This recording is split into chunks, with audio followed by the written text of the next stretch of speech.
कमरे पर ऐसी खामोशी तारी थी कि हर शख्स दूसरे की सांसों की आवाज़ तक सुन सकता था। हाजी रफ़ाकत की नज़रें एक एक चेहरे पर फिर रही थीं। बेगम तस्लीम मुसलसल तस्बीह के दाने घुमा रही थीं। हया की आँखें नम थीं। और हारिस, वो अब तक खामोश खड़ा था। काफ़ी देर बाद उसने आहिस्ता से अपने वालिद की तरफ देखा। बाबा, उसकी आवाज़ में अजीब सा सुकून था, लेकिन इस सुकून के पीछे एक गहरा ज़ख्म छुपा हुआ था। मुझे अब इस लड़की से शादी नहीं करनी। कमरे में बैठे सब लोग चौंक कर उसकी तरफ देखने लगे। हारिस ने बगैर किसी तलखी के अपनी बात मुकम्मल की। चाहे उसकी शादी हादी से हो या किसी और से, मैं ऐसे रिश्ते को अपनी ज़िंदगी पर बोझ नहीं बनाना चाहता जिसमें दिल की रजामंदी ही ना हो। चंद लम्हे वो खामोश रहा, फिर धीरे से बोला, मुझे मुआफ़ कर दीजिए बाबा। ये कहकर वो मुड़ा और किसी की तरफ देखे बगैर घर से बाहर निकल गया। इसके जाते ही बेगम तस्लीम की आँखों से आंसू बह निकले। हया ने बेइख्तियार अपनी मुँह का हाथ थाम लिया। हाजी रफ़ाकत ने गहरा सांस लिया। उनकी आँखों में अपने बड़े बेटे के लिए दर्द साफ दिखाई दे रहा था। इन्होंने फ़ौरन फ़ोन उठाया और अबदाल वाहिद का नंबर मिला दिया। चंद लम्हों बाद दूसरी तरफ से आवाज़ आई, अस्सलामु अलैकुम भाई जान। हाजी रफ़ाकत ने निहायत संजीदा लहजे में कहा, वालेकुम अस्सलाम अबदाल वाहिद, मैंने एक फ़ैसला किया है। दूसरी तरफ मुकम्मल खामोशी थी। हाजी रफ़ाकत बोलते रहे, अगर हारिस की शादी महानूर से नहीं होगी तो हादी की भी नहीं होगी। इन्होंने अपनी आवाज़ को मज़ीद मजबूत करते हुए कहा, मैं अपने बेटों को एक ही लड़की की वजह से एक दूसरे के मुकाबिल खड़ा नहीं देख सकता। मेरे लिए मेरे बेटों की मोहब्बत हर रिश्ते से बढ़कर है। हम दोनों भाइयों का रिश्ता पहले जैसा ही रहेगा इंशाअल्लाह। लेकिन आज से महानूर इस रिश्ते से आज़ाद है। आप जहाँ मुनासिब समझें अपनी बेटी का रिश्ता कर दीजिए, और हमारी तरफ से हादी के लिए भी कोई बात ना समझिए। फ़ोन बंद हुआ तो दोनों तरफ अजीब सी खामोशी छा गई। इधर अपने कमरे में बैठी महानूर को जब ये खबर मिली तो उसके कदमों तले ज़मीन निकल गई। इसने कभी सोचा भी ना था कि बात यहाँ तक पहुँच जाएगी। वो फूट फूट कर रोने लगी। इसे यकीन था कि हादी अब ज़रूर इसका साथ देगा। कांपते हाथों से उसने हादी का नंबर मिलाया। चंद घंटियों के बाद हादी ने फ़ोन उठाया। हाँ महानूर। महानूर की आवाज़ आंसुओं में डूबी हुई थी। सब खत्म हो गया, इन्होंने रिश्ता तोड़ दिया। अब तुम कुछ करो, मैं सिर्फ तुमसे शादी करना चाहती हूँ। हादी कई लम्हे खामोश रहा, फिर धीमे लहजे में बोला, मैं अपने घर वालों के खिलाफ नहीं जा सकता। महानूर जैसे साकत रह गई। तो फिर मैं क्या करूँ? इसने रोते हुए पूछा। हादी ने आहिस्ता से कहा, फ़िलहाल सब्र करो। घर का माहौल बहुत ख़राब है। अगर मैं इस वक्त कोई कदम उठाऊंगा तो सब कुछ बिखर जाएगा। वक्त आने दो, अगर हालात हमारे हक में हुए तब मैं निकाह की बात करूंगा। अभी कोई जल्दी में ऐसा कदम नहीं उठाना चाहता जिससे दोनों ख़ानदान हमेशा के लिए टूट जाएं। महानूर ने फ़ोन बंद कर दिया। इसके हाथ लरज़ रहे थे। वो जिस मोहब्बत को अपनी जीत समझ रही थी, आज पहली बार उसे इस मोहब्बत में इंतज़ार, बेयकीनी और तन्हाई का जायका महसूस हुआ। आयशा नूर। इसके बाद भी महानूर ने हिम्मत ना हारी। इसे यकीन था कि एक दिन हादी ज़रूर इसके लिए अपने घर वालों के सामने खड़ा हो जाएगा।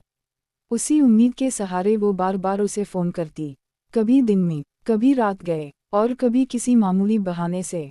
आखिर एक दिन हादी ने कदरे बेबसी से कहा, महानूर, मेरी बात समझने की कोशिश करो।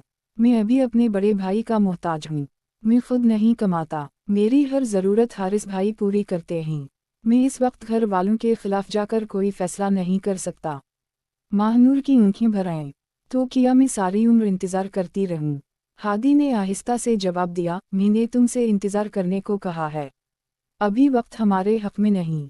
जल्दबाजी में सब कुछ हमेशा के लिए ख़त्म हो जाएगा। बस कुछ वक्त और। महानूर ने दिल पर पत्थर रखकर फ़ोन बंद कर दिया। इसे इंतज़ार के सिवा कोई रास्ता दिखाई नहीं दे रहा था। इधर हाजी रफ़ाकत ने भी ज़िंदगी को आगे बढ़ाने का फ़ैसला कर लिया। इन्होंने साफ कह दिया, जो किस्मत में नहीं था इस पर अफसोस करने के बजाय आगे बढ़ना बेहतर है। अब पूरा ख़ानदान हारिस के लिए नई दुल्हन की तलाश में लग गया। बेगम तस्लीम के दिल में एक कसक ज़रूर थी। वो बार बार यही सोचती कि जिस लड़की ने इनके बेटे की सानुली रंगत को ऐब समझा, अल्लाह ताला इनके बेटे के नसीब में ऐसी शरीक हयात लिखे जो हुस्न में भी मुमताज़ हो और इखलाक में भी बेमिसाल। चंद ही हफ्तों बाद एक रिश्ता सामने आया। दूर के रिश्तेदारों में एक मुअज़्ज़ज़ ज़मींदार ख़ानदान की बेटी ज़ैनब। ज़ैनब 3 भाइयों की इकलौती बहन थी।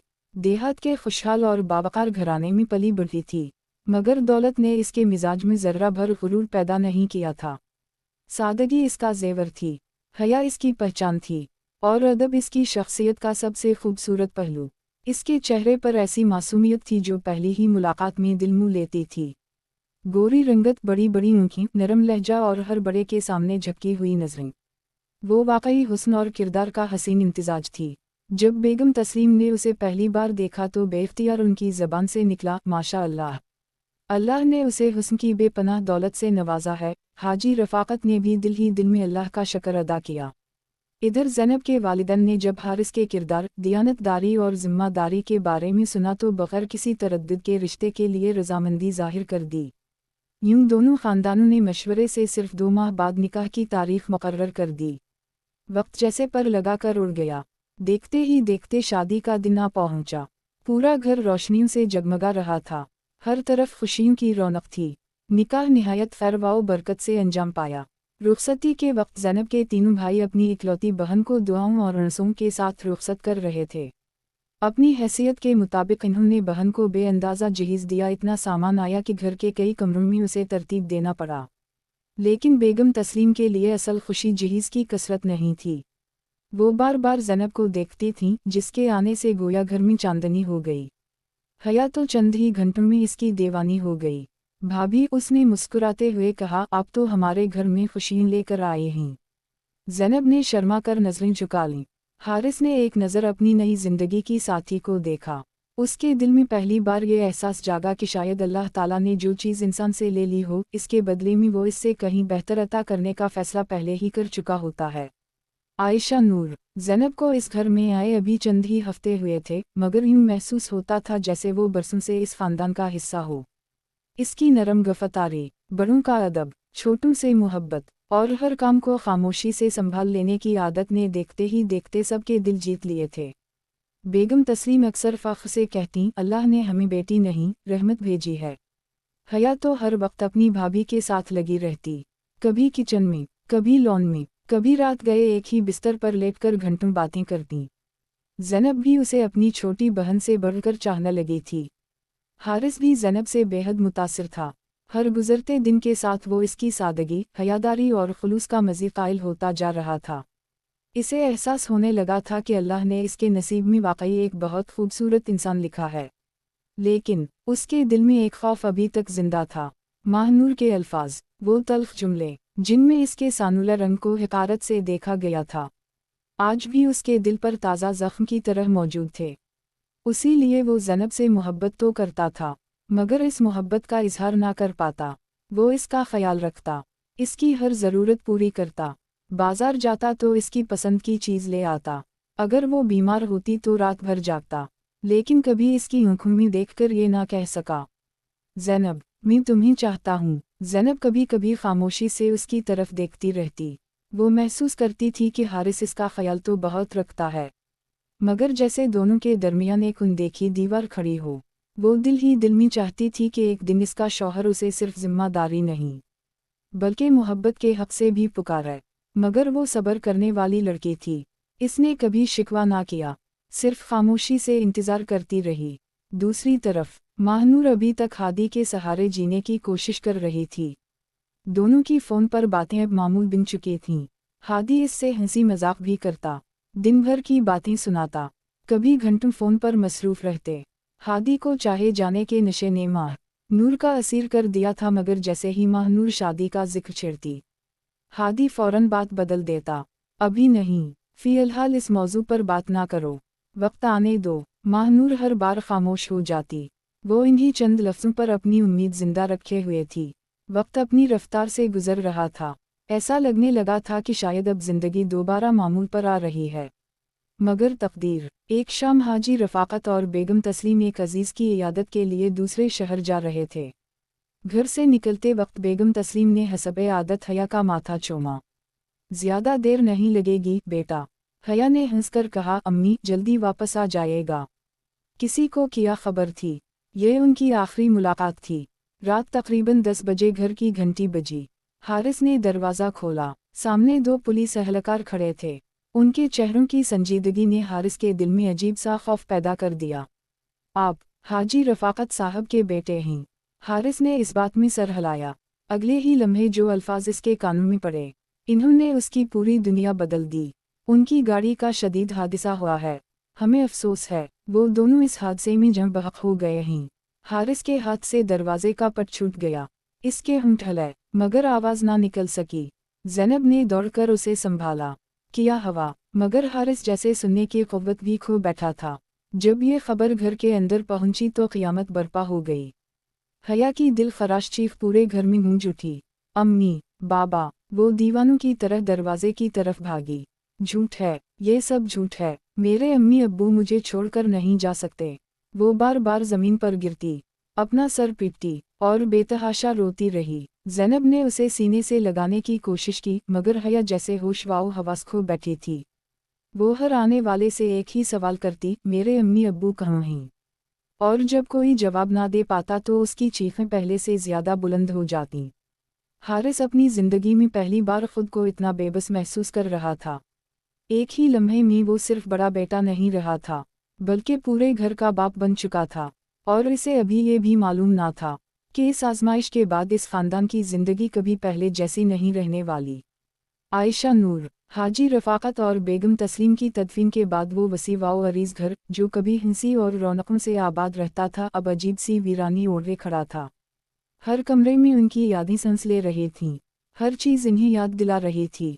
वो कुर्सी जहाँ हाजी रफ़ाकत शाम की चाय पिया करते थे, वो जाए नमाज जहाँ बेगम तस्लीम हर नमाज के बाद अपनी औलाद के लिए दुआएं मांगती थीं। इन दोनों के ना होने का यकीन किसी को भी नहीं आ रहा था। हादी कई कई घंटे खामोश बैठा रहता। हमज़ा ने खुद को किताबों में छुपाने की कोशिश की, मगर हर चंद लम्हों बाद इसकी आँखें भीग जातीं। हारिस भी टूट चुका था, लेकिन उसे मालूम था कि अगर वो बिखर गया तो पूरा घर बिखर जाएगा।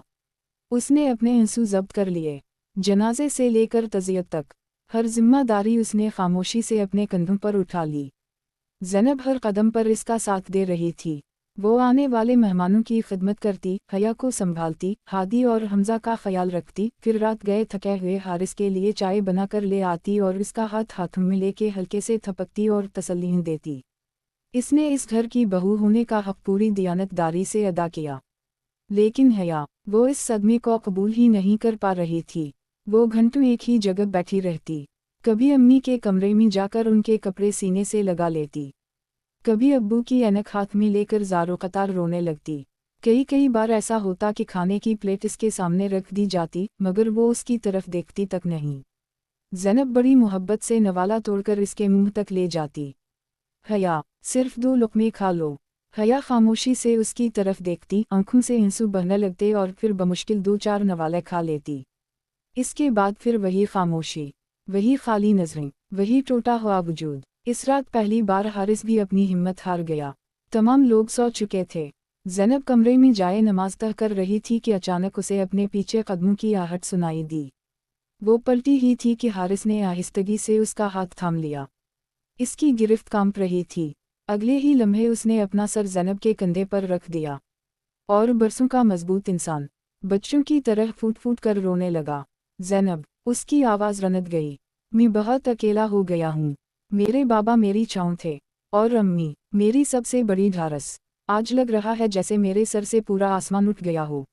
वो रोते हुए बोला, तुम मुझे कभी छोड़कर मत जाना। मैं दोबारा ये तन्हाई बर्दाश्त नहीं कर सकूंगा। मैं वाकई टूट जाऊंगा। ज़ैनब की आँखें भी नम हो गईं। इसने निहायत मोहब्बत से हारिस के कंधे पर हाथ फेरा। आप अकेले नहीं हैं। उसकी आवाज़ में अजीब सा सुकून था। मैं आपके साथ हूँ, हमेशा रहूंगी। आपने सबको संभाला है, आप खुद को भी संभाल लीजिए। आपके भाइयों को आपकी ज़रूरत है, हया को आपकी ज़रूरत है, और मुझे भी। हारिस ने पहली बार महसूस किया कि जिस दीवार को वो अपने और ज़ैनब के दरमियान कायम किए बैठा था, वो आज खामोशी से गिर चुकी थी। इस रात के बाद वो हर मामले में ज़ैनब पर पहले से कहीं ज़्यादा एतमाद करने लगा। वो मोहब्बत जो पहली मुलाकात में इससे हो गई थी, अब उसका बरमला इजहार भी करने लगा। अब वो अपने दिल की बात भी उसी से करता, अपनी परेशानियां भी उसी के साथ बांटता। इधर तज़ियत के दिनों में अबदाल वाहिद और उनका ख़ानदान भी मुसलसल आता जाता रहा। इस दिख ने दोनों भाइयों के ख़ानदानों के दरमियान पैदा होने वाली तल्ख़ी को बहुत हद तक ख़त्म कर दिया था। आना जाना फिर से शुरू हो गया। रिश्तों में पहले जैसी गर्मी तो ना थी, लेकिन दूरियां भी बाकी ना रहीं। माहनूर भी अक्सर तज़ियत के बहाने आने लगी। इसकी नज़रें हर बार हादी को तलाश करतीं। हादी पहले से कहीं ज़्यादा खामोश और गुमसम हो गया था। वो अपने वालिदैन की जुदाई नहीं, बल्कि अपने माँ बाप की अचानक मौत के सदमे में डूबा हुआ था। एक दिन घर में सब लोग मेहमानों में मसरूफ़ थे। माहनूर आहिस्ता से हादी के कमरे तक जा पहुंची। दरवाज़ा आधा खिला था। हादी खिड़की के पास बैठा अपने वालिद की तस्वीर देख रहा था। माहनूर ने धीरे से आवाज़ दी, हादी। इसने चौंक कर सर उठाया। माहनूर करीब आकर खामोशी से इसके सामने बैठ गई। अपने आप को इतना मत तोड़ो, इसने आहिस्ता से कहा। आपके बाबा कभी नहीं चाहेंगे कि आप इस तरह खुद को ख़त्म कर दें। हादी ने पहली बार उसकी तरफ गौर से देखा। उसकी आवाज़ में हमदर्दी थी, खुलूस था, और एक मुस्तकिल साथ देने का वादा भी। हादी बिखर गया और रो दिया। इनके दरमियान जो खला आ गया था फिर से भर गया। इस दिन के बाद दोनों की फ़ोन पर बातें पहले से ज़्यादा होने लगीं। माहनूर उसे हर रोज़ हौसला देती, इसका हाल पूछती, इसकी खामोशियों को सुनने लगी। और हादी, जो पहले सिर्फ उसे टालता रहता था, अब आहिस्ता आहिस्ता उसकी मौजूदगी का आदी होने लगा। इसे महसूस होने लगा कि इस कड़े वक्त में अगर कोई मुसलसल इसके साथ खड़ा है तो वो सिर्फ माहनूर है, और यही एहसास उसके दिल में माहनूर के लिए जगह बनाना शुरू कर चुका था।